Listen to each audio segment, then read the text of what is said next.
Welcome to Aya's birthday party! Got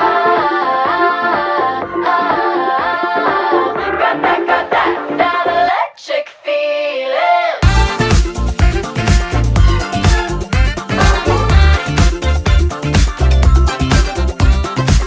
We don't gotta be in the club, we could dance it up in the hotel lobby. We don't need a lot of fancy stuff, just pour me some of that feel-good coffee. Don't need a hold down to throw down. Show me some moves now, you good now. Sunshine, look at you.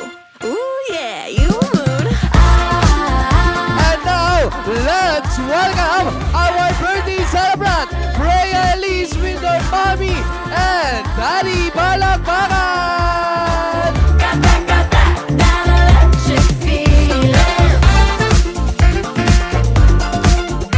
Got that electric feeling.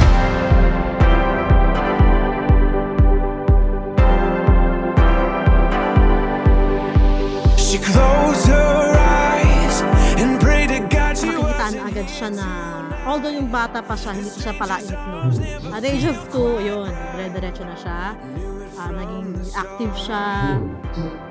Kahit hindi mo turuan, alam na agad ng alphabet, numbers, kaya wala na She turuan. wanted love but settled for pretend, as if this boy could ever start to mend her broken heart.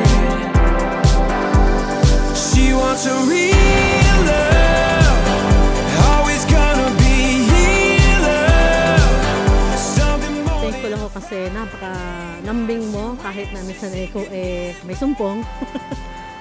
Napakabait mo pa rin sa amin. Kahit thankful ako kasi kahit sa madaming pinagdaanan mo, naging strong ka pa din. They're all the same, and by tomorrow he'll forget her name. She's left carrying the next day's shame, left wearing the scars. Whoa. 'Cause when the bright lights fade and the music stops, we all want what we ain't got.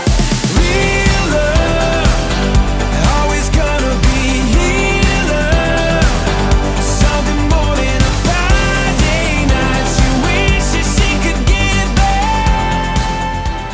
As a first born daughter,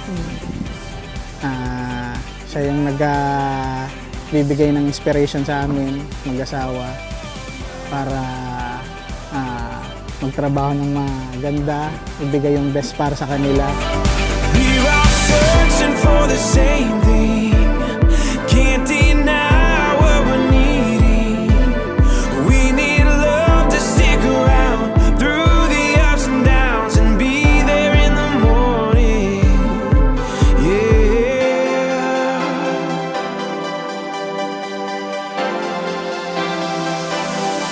She wants a real love, always gonna be. Happy 7th birthday, Eya!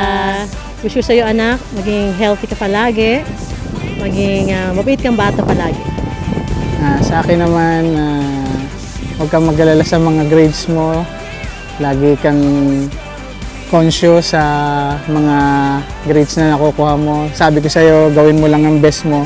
Hindi mo kailangan maging honor or whatever. Basta mag-aral ka lang mabuti, enjoy mo lang pag-aaral mo. Maging happy ka palagi. Mm-mm. Happy birthday, Eya! We love you!